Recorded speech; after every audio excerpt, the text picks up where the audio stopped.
Welcome to another episode of the CPRIME Success Show. My name is Fong Chua. I'm an entrepreneur, business strategist, real estate investor, speaker, and also a best-selling author. And every single day, I help others unlock the potentials and guide them to succeed. Today, I have a very, very exciting guest. This is somebody I've met on lots of Zoom calls, lots of networking events, lots of business conferences, but all online. And you always are able to notice her because she is so full of energy. Out of all the other screens out there, you can always see her because she's so happy, big smile on her face. And she did not disappoint when I saw her live a few weeks ago. In fact, I think we were like a whole conference room away. And I saw this person go, hey, over here. I'm like, hey. So it was nice to connect with her. And she is absolutely somebody you want to connect with because she is the type of person that if you ask her a question, she'll have a solution, an answer, a connection, a direction, a path, or something that will guide you along the right path. So absolutely somebody you want in your corner.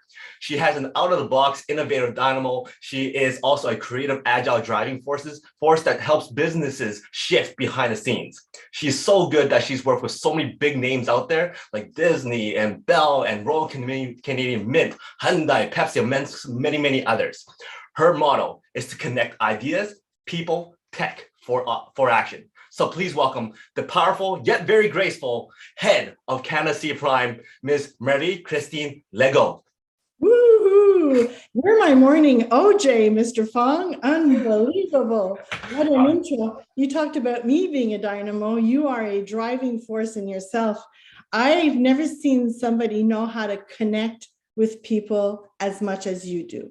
And at so many levels. I saw you with billionaires a week ago, exactly, but I saw you with people from all forces of life, people that are celebrities, people that are true business tycoons, and people that want to achieve and still dream. And I think that that's what connects you and I. It's people and still being able to dream and have fun, but also elevate others as we go along. So it's a delight to be with you this morning. Awesome. Thank you very much. And also thank you for spending some time with us because like I said, you're always fun to connect with. You have this great energy with you. Your bio says that you have this grit with you, but you know what? We'll talk about that later, about balancing that grit with also that grace and that happiness and all that kind of stuff in order for you to be a great leader that you are. But yeah, it was a great time being amongst all those other people at that conference, really kind of feeding off of that energy. And of course, you're right there in the middle of everything. So it's always great to connect. For people who don't really know who you are and what you do, and I know you do a lot of different things, what's your main focus right now? And tell us a little bit of a backstory as to how you got there. Absolutely. And thank you for giving me this opportunity because I love being able to advise people. That has always been at the heart of everything that I've done. I've got this pack sack, Fong, that is full of tools, experiences, contacts, solutions, and things that were also bumps in the road for me that I can transfer and offer to different executives and their teams. So right now, I'm all about agility and showing how organizations to fast forward and how they need to pivot because the markets and the different transformations that are happening right now worldwide, because there are no more borders. We might be in COVID and there are borders with COVID, but business-wise, it's around the world. And organizations have to know how to adapt quickly. So I'm all about continuous improvement, continuous evolution. And that is as much as people, processes, and technology. And if you don't get the people involved and you don't get them engaged and you don't show what's in it for them, nothing is going to work. They have to buy in. And that's why it's so important for leaders today to have a role to communicate their vision.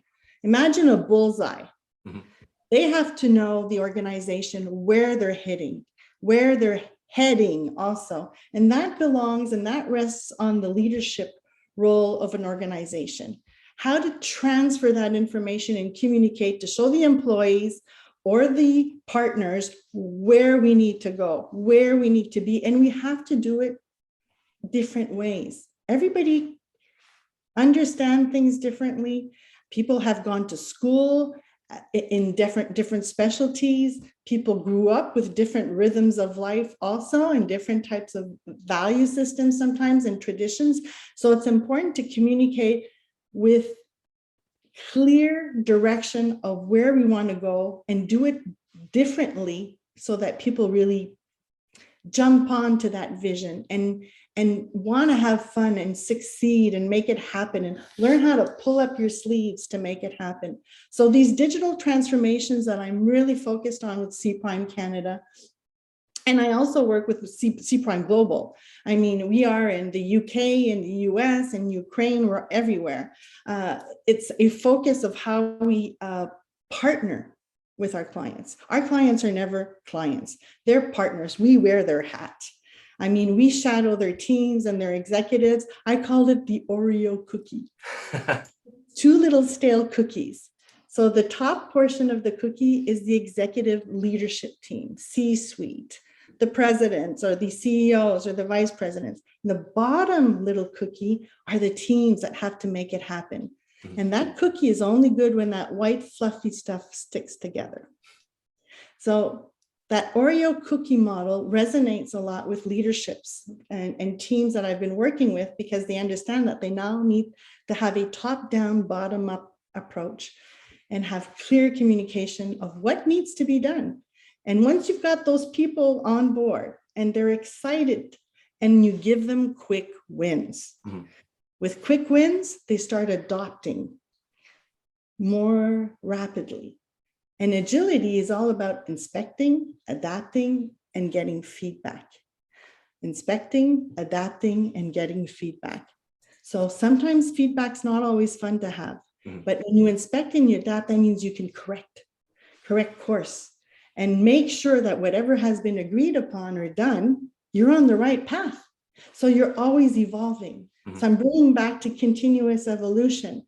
You inspect, you adapt, you get feedback. So you're continuously evolving as an organization, as teams, but also as a person, because you're growing all the time. So that's what I'm really focused on. And we have training, coaching, and we have these amazing partners and tools to help accelerate, to have more visibility, better communication internally, have dashboards, try to understand the data. And data is so key today. And now organizations, I think, are finally understanding that data from markets, but data internally on what the teams are working and collaborating on is key to see if we're understanding what needs to be done and why. And then I'm just going to close up with that. That why is so important. You know Simon Sinek, we've all learned him and watched his videos and read his books, but Simon Sinek's why resonates a lot with our approach at CPRIME. You know, the how to do it and what to do is easy sometimes, but why we're doing it comes back to that leadership and understanding why we're here and why the item or mandate or product that they're working on is going to bring more value to the organization. Very, so very it's cool. complex, but it's fun. Well, there has to be a journey from where you were to who you are today. Have you always been a great leader? Have you always been that person who had that out of the box thinking? And if not, how did you get there? I learned very young to speak up. My mom had showed me to always ask, and that the worst that could happen, Fong, was a no. So, you know, if you want to try something or have a party, or when you're younger and you want to travel, or you want to do things, the worst that can happen is a no, you can't go, or you can't have a race. But at least the people that surround you know what you want because you've shared it. And by sharing what I need, what I want, and why I want to do things, and I've always lived my life that way, doors have opened. And they've opened easily because I was able to speak up, and stand out sometimes. And it always came from a good place. And it always came from a place where I built relationships and trust. So when I was in Brownies, when it was time to go camping and do campfires, my leaders that were like sometimes many years older than I am would follow me, and I had ideas of where we could go. I started my career with the United Nations. I won a contest for Canada. I came in, we were 3 in Canada that were selected to represent Canada for the signing of the United Nations Charter anniversary. And it was in San Francisco. So I got to start traveling with the Canadian delegation for the United Nations. And I was representing youth in Canada. I was their voice. Mm-hmm. I would share what youth were hopeful for, but also what we were afraid of. And being able to speak up of not just what our dreams are, but also, you know, what our worries are. I got doors opening and I got ears listening. And I was involved with the United Nations Association in Canada for 6 years while I was still continuing my studies and working. I had 3 jobs. I started teaching figure skating at 13, was working in a bingo and a video store, all at 13 years old. And I never stopped. Work has never been a problem for me. It's always been something exciting because I get to connect with people, mm-hmm. which is one of your strengths.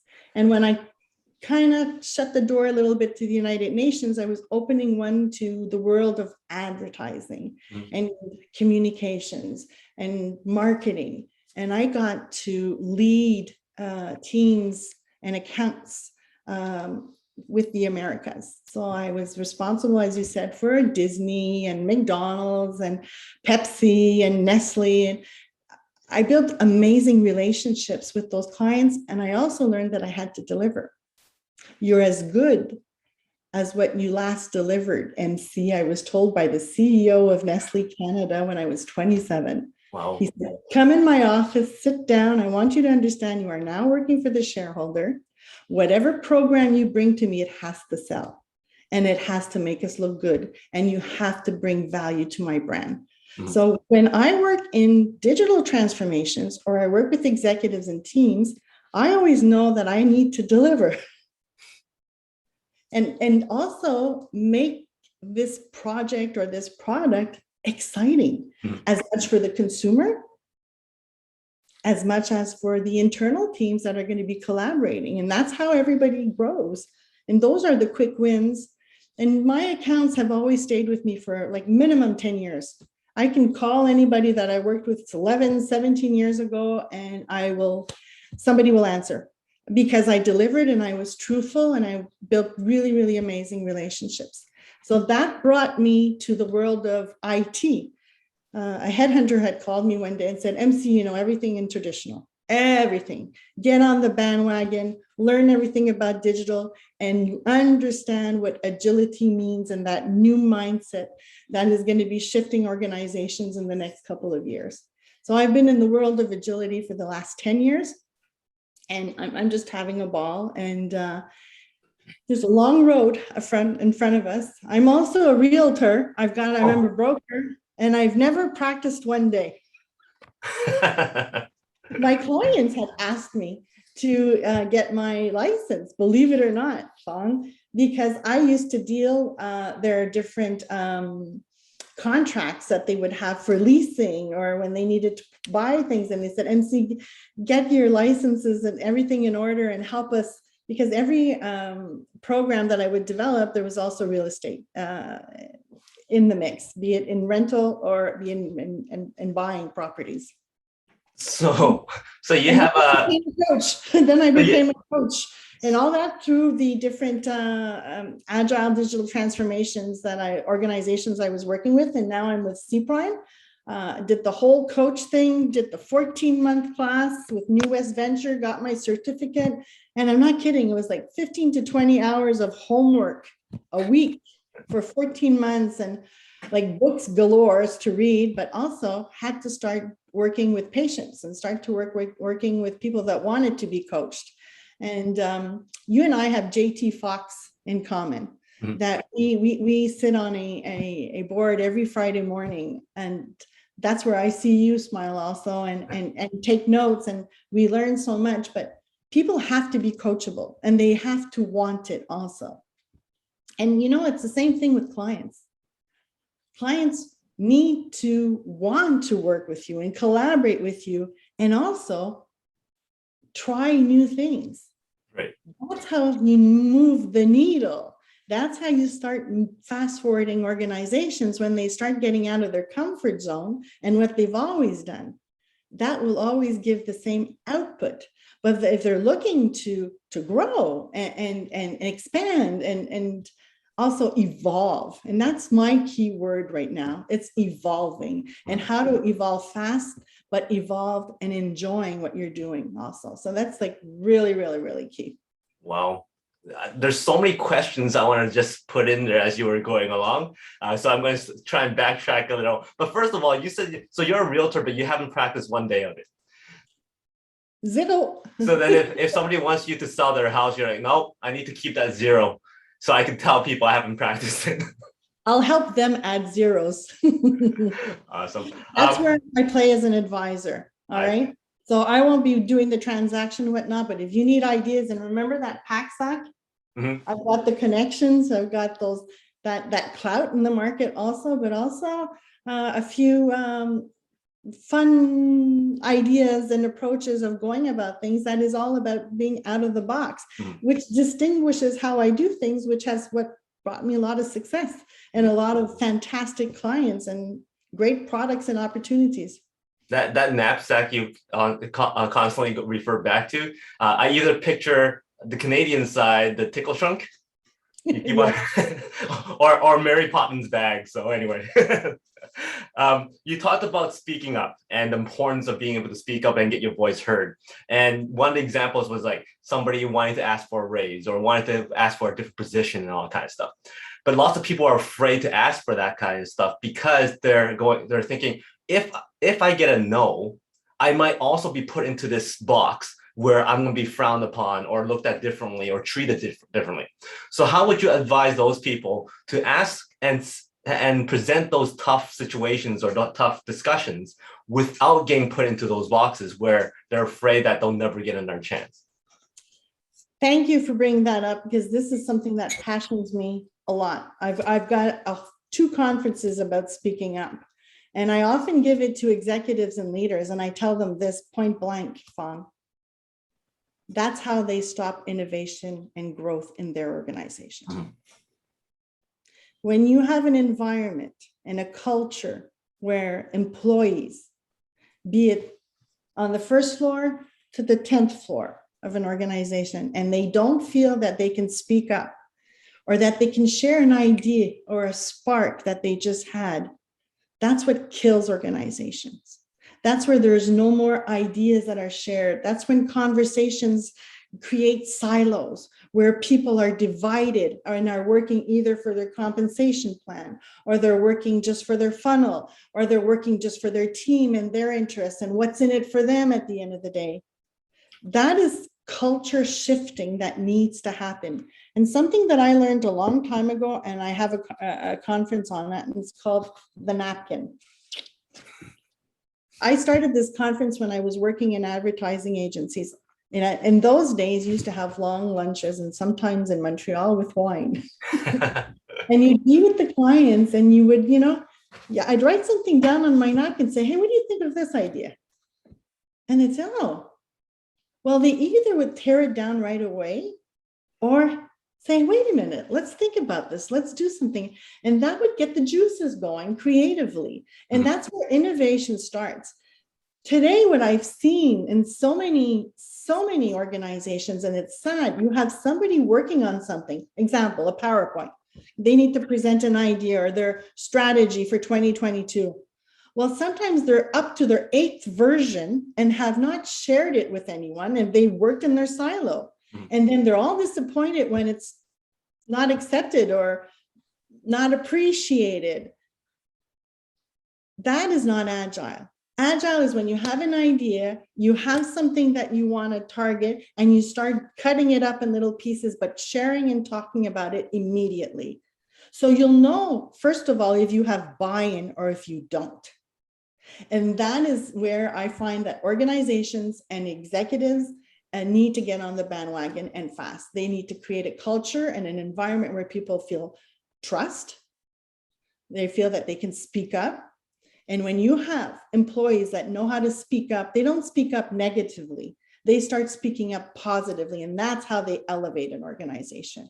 And that is monumental for growth for organizations and innovation. So how would you direct or advise the leaders in companies and businesses to create that culture, to deliver that message? I have a great example. I was sitting in a conference room just before COVID, and the president was sitting at the end of the table. So strategically, he already had a position of authority, correct? Yeah. And everybody was either working on a whiteboard and putting up ideas. And I work a lot with sticky papers and whatnot, because I work in agility and like seeing what's going to come out of everyone. So this is what happened. Everyone was sharing their ideas strategically, what they wanted to do and for a new product launch. And it was really exciting. And people were really like taking chances and speaking up because I was in the room. So I kind of nudged people to speak up. And then at the end of the series of people speaking, the president sat back, crossed his arms, and started talking. And I called him out because he did not intervene anytime somebody had brought something up, good or bad or average, during the whole 1 hour session. Mm-hmm. And I called him out and I said, you know what? You just brought down the energy in this room. By you speaking only at the end, and you have the president's position in the organization, you are now like tearing down everything that was said, and that what you will say will now go. Mm-hmm. I said, actually, you're the problem in the room. You are the one that will stop progressively people from speaking up. Wow. And from sharing ideas for your organization, for your growth, and for your pocket. Right. And I said, until you understand that when somebody says something, you don't wait till the end to pass a comment, mm-hmm. or because whatever you will say will go.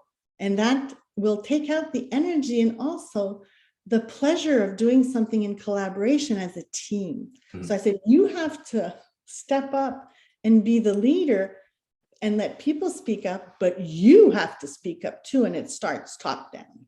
Right. Well, good on you for calling out the president. You know, that's I've realized over the years, Fong, that people don't do it, and it takes courage. Yeah. And agility is based on values that are human values. They're based on being able to be courageous. That's speaking up, mm-hmm. being vulnerable. Learning how to lift up your hand and say, you know what, I've never done this. I'm ready to learn. Can somebody show me? It's also about collaboration, respect, and transparency. And I call it opening the kimono, being very, very transparent when things are going well and things when they're not going well.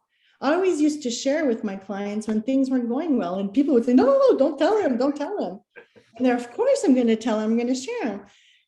And I would share with clients on a Zoom in the last couple of 6-7 months, because it's just been Zoom.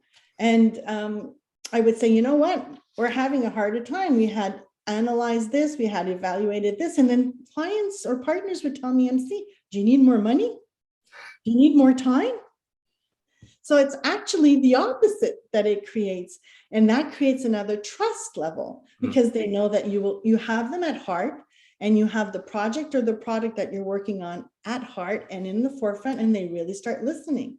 I won an RFP not very long ago, Fong, and I requested to see the president of the organization. Well, he was a CEO. And everybody told me, oh, no, the CEO has nothing to do with this RFP. I said, I want to see the CEO. So I got the meeting, and I brought the document, the RFP, and it was about 120 pages. And it was a lot of work, and we were really happy that we won this.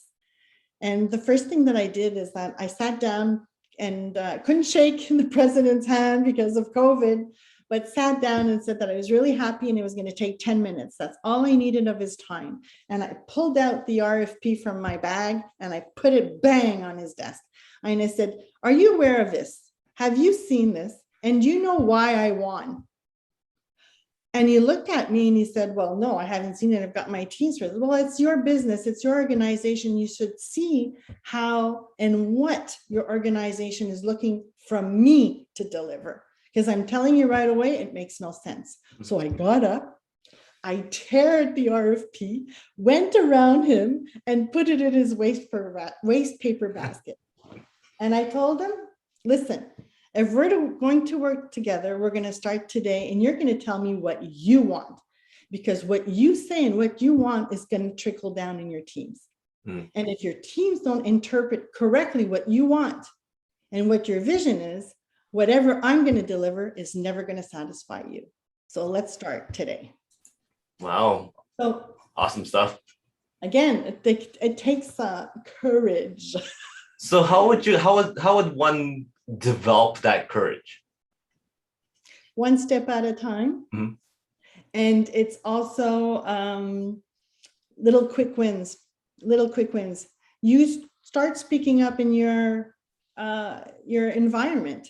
It could be with your family. It could be with your friends. It could be with your community. It can be with your colleagues.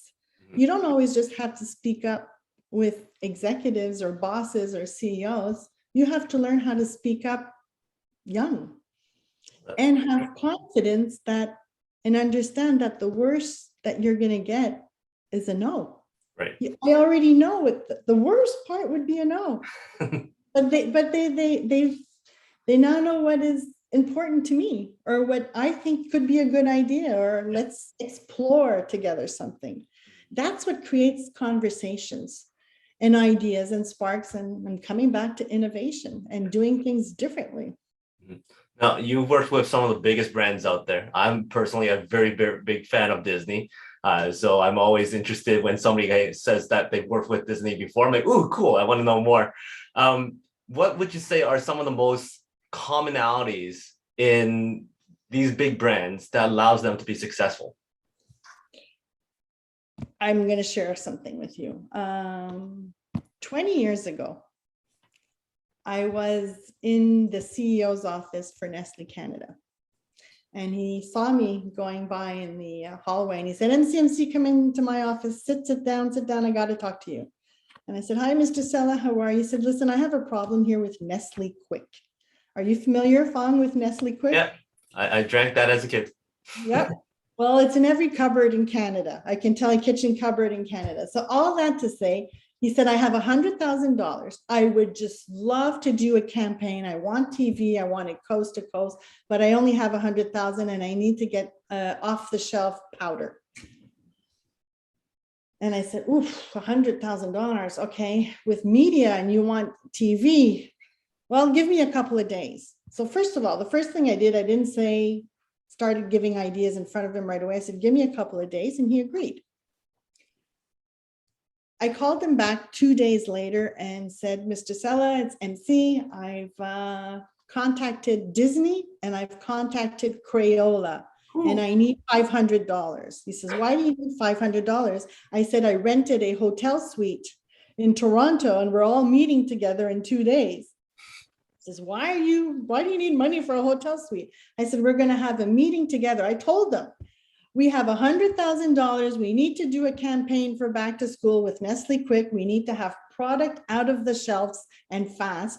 They're not in supermarkets. They're not in convenience. And they're certainly not in like a Shoppers Drug Mart or a Jean Coutu or whatnot, which is drug. They're not in those channels. We are. So we're going to give them exposure and we're going to bring them and tag them along into our campaign. And in exchange, well, Disney and Crayola is going to give us all the pricing. We're going to get a huge trip for a family from Disney, and Crayola is going to give us pack sacks with crayons and a whole bunch of fun stuff that they have. So can I have my $500? Well, that relationship has been still going on strong for the last 20 years. Wow, that is awesome. My next question following that was, aside from that one, what was one of the most creative ideas that you came up with that you can share? Well, you're Canadian like me, correct? Yep. Well, if you see now different designs on quarters and the money in Canada, I Mhm. initiated at the millennium from 1999 to 2000. Okay. I had the Royal Canadian Mint as a client, and I said, why don't we get Canadians to participate at what their money looks like?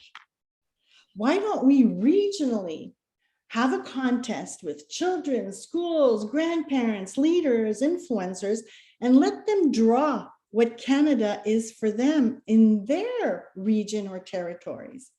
So we did a huge contest across Canada, and since then, the money in Canada is emblematic of events or of wonderful landscapes that we have in Canada.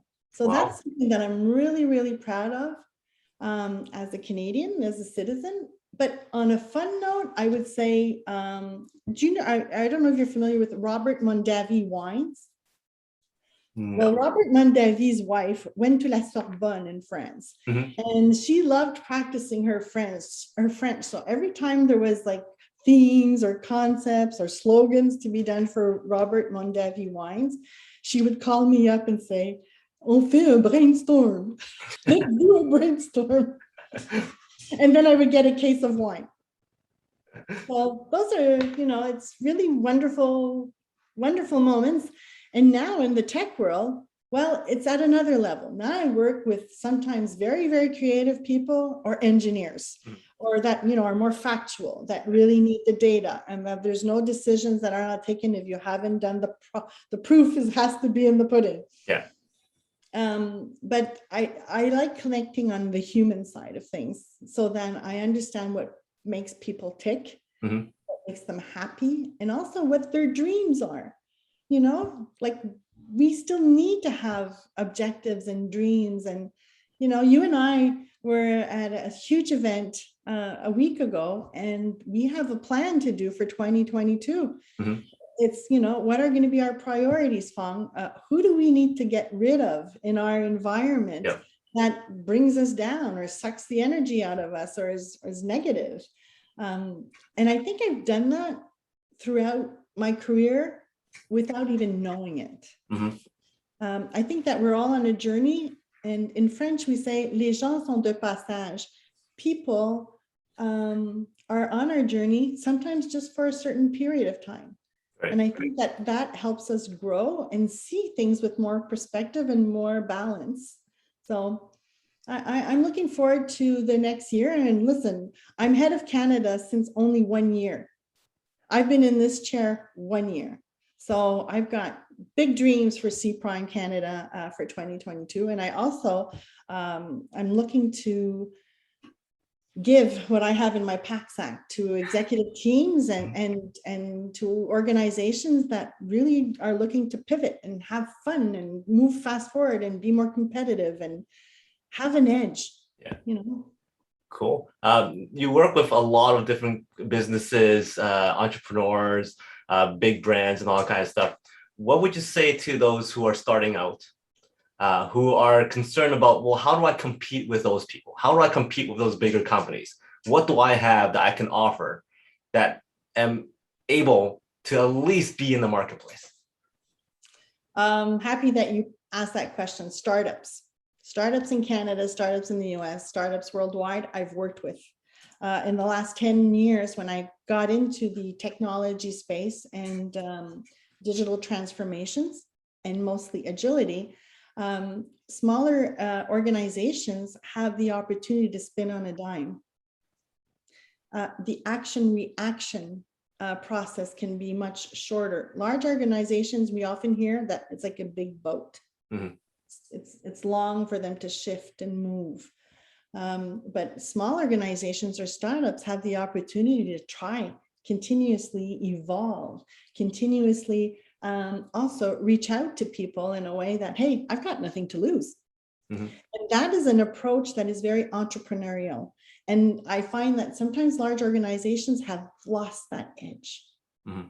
of wanting to try things, being more edgy, trying to see, doing things out of the box. I'm not saying illegally, I'm saying out of the box, like trying things that we have not, that will propel us faster.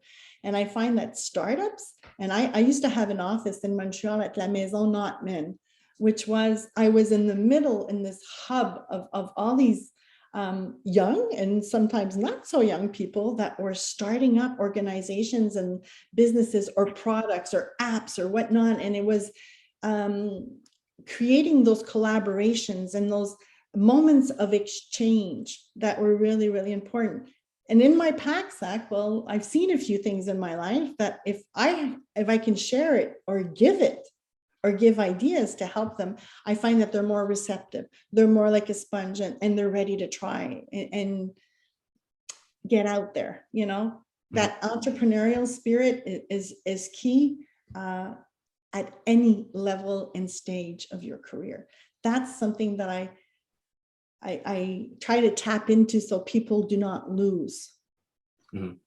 Wow. Now, you're a person who's constantly growing and learning and innovating, and you also have your own coaches that you bounce ideas off of and whatnot. What would you say is one of the best advice that you've gotten from one of your coaches? Well, my first coach was my mom, who told me and showed me how to speak up and, you know, never be scared of no, because then I would know where to stand. Yeah. Well, that's my number one coach. I've had many coaches in life. I've had sport coaches because I used to be an athlete, a very competitive athlete at a high level. So, you know, you and I met Bruni Surin and a few Olympic gold medalists. So a few years ago, I had coaches like in figure skating and in dancing and swimming, and I was very, very, very active. So I've always had a team of experts or resources that were either past athletes or in business. I think I created my own coaches sometimes also. I'm going to give you an example. Whatever job I have accepted in my life, I always ask this question. And often somebody from the C-suite is interviewing me. And often it's been the president or the CEO. So that being said, I used to ask them every place that I've been and worked at, so are we going to be having coffee in the morning together? Because in 5-10 minutes, we can share on, it's like a daily, okay? It's like when you do the ceremonies in agility, every morning there's a daily, it's called the stand-up. And not knowing that when I was in advertising and in my past careers, or even with the United Nations, me having a coffee with the president or the CEO in 5-10 minutes, I know everything that's happening in the organization. And I can share everything from my point of view, good or bad. Things that are moving or things that are stalled. Yeah. Things that need our attention and things that are just like going on wheels. And when you do a stand-up like that, or you have your like 15 or 10-minute coffee morning break together or chat, I learned it because it's like, there's 3 questions, Fong, and I don't know if you know this, but I want to share it. There's 3 key important questions that you ask. What did you do yesterday? What are you doing today? Anything blocking you? What did you do yesterday? What are you doing today? Anything blocking you? You know right away if it was done or not, because every day you get this 10-15 minute little call happening. And if there's something blocking, then there's the opportunity to speak up or have a sidebar conversation with whomever is involved. When people lie, when people procrastinate, when people fib or give excuses, there's usually never anything that is a hurdle for them. There's nothing that is blocking them. But you'll see very quickly by doing these 3 questions every day, it'll pop up real fast. And you'll see who's being truthful and honest or not. You know who does this that I've admired for the last 60 years? The Queen Elizabeth. Every morning she has her 5 secretaries come to the one of her offices, and they all stand up. No laptops, no iPhones, no iPads, no agendas, nothing. They gotta know their shit. And she basically says, what did you do yesterday? What are we doing today? Anything blocking us? Wow. So that mentorship or the coaches that I've had, which was your question, so from sports to business, every president or CEO that I worked with very, very closely was a mentor to me, was also a coach. And I was also coached throughout the years because I knew that I didn't know everything. And I needed to have different perspectives. And I still enjoy very much, if I promote growth to others, I better be doing it for myself too, right, and challenging myself. And that's how you get ahead. Awesome. My last final question for you is, this is going to be a little bit tough because you gave a lot of good nuggets. If you were on the world stage and you had one message to share for everybody to remember you by, what was that one message that you want everybody to have cemented in their brain? Well, I have a little dream of one day of writing a book, and doing it in an agile fashion of getting every chapter out there and having something that's going to be interactive. But the title would be You. And I think that when people understand that they are honest and being truthful to themselves and honoring, respecting yourself, and when you do that, that's how you start having more courage. That's when you start having more spunk. That's when you start trying things and you evolve. You know, in my world, we do change management in organizations. We don't just do digital transformations. We change people. We change organizations. We develop new journeys. But there has to be little quick wins all the time. So when you try to be you, be yourself, it's key to learn how to say no. It's key to know how to say yes. And it's also very important to say, you know what? I said yes to you for this. I changed my mind. It's not going to work for me. I'm not going to be good for you. Let me introduce somebody else. Let me offer this, or let me get you this. So when you are yourself, things are a lot easier, more pleasant. You're not having any masks. There's no two-face. You're always real. And that was opening my kimono and being so transparent. It's sharing what I like, what I don't like, but doing it in a way that is respectful and diplomatic. I learned that from the UN. I learned how to do like a lot of lobbying, if you want, and a lot of negotiation, writing resolutions, or being able to speak on world stages. But let me tell you, when you are you and you are real, you sleep a lot better at night because you're able to share what needed to be said and you don't accumulate. Great words to live by, and everybody needs to remember that. Before I let you go, I know you have a lot of stuff on your plate. 5 quick rapid fire questions. Give me the first thing that comes to mind. All right. You're stranded on a desert island.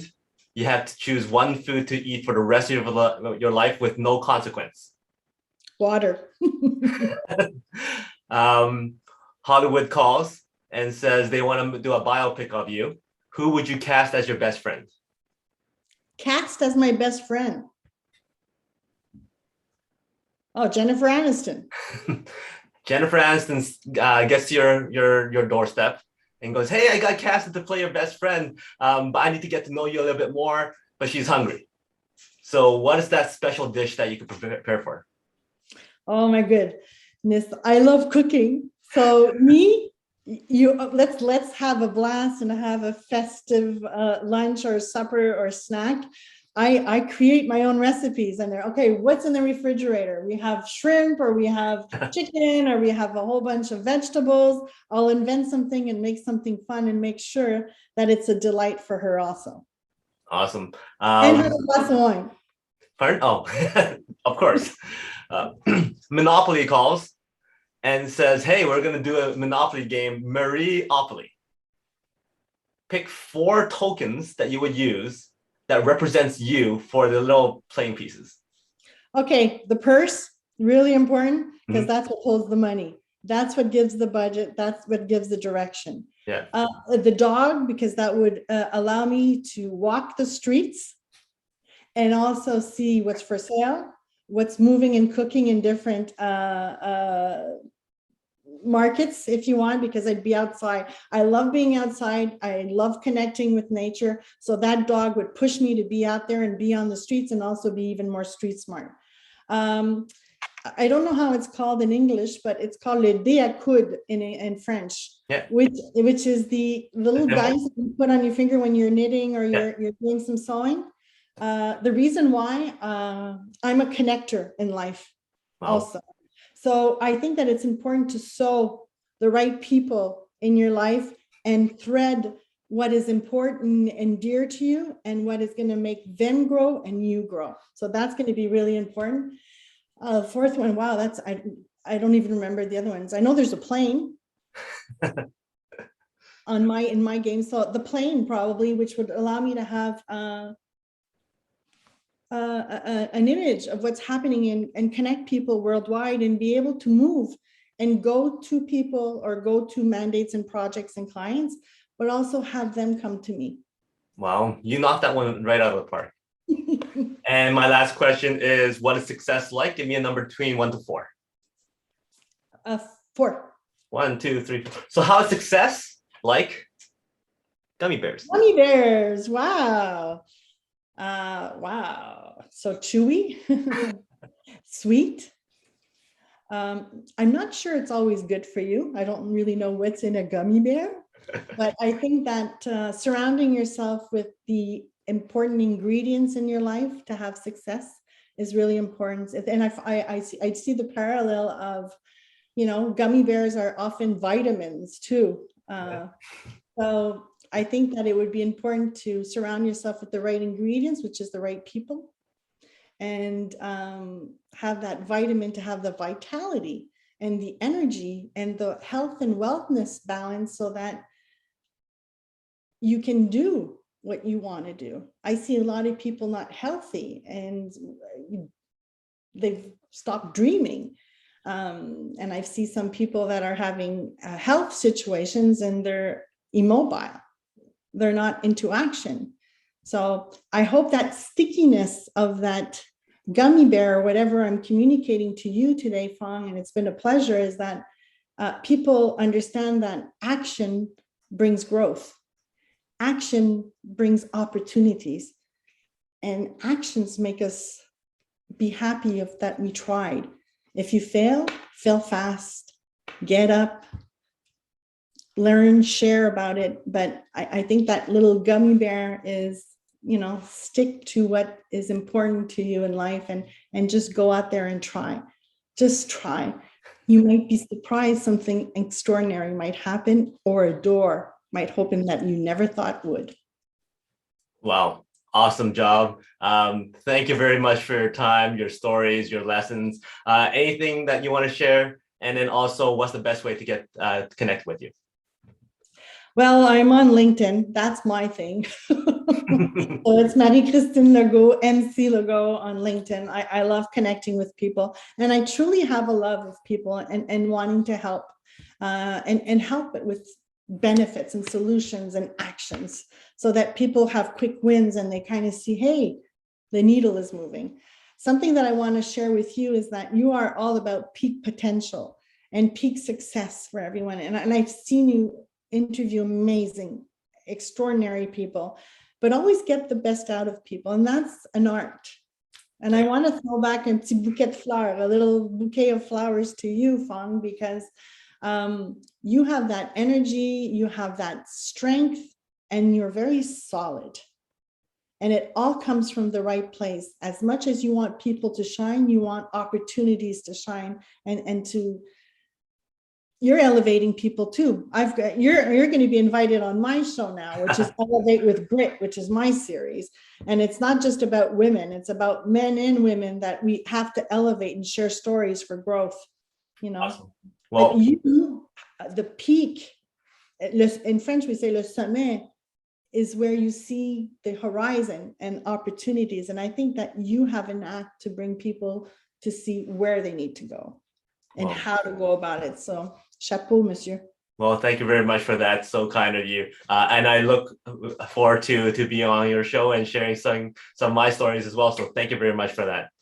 For everybody else, she is MC. My name is Fong Chua. Until next time, today is the day to lock your peak potential. We'll see you later. Bye-bye. Thank you.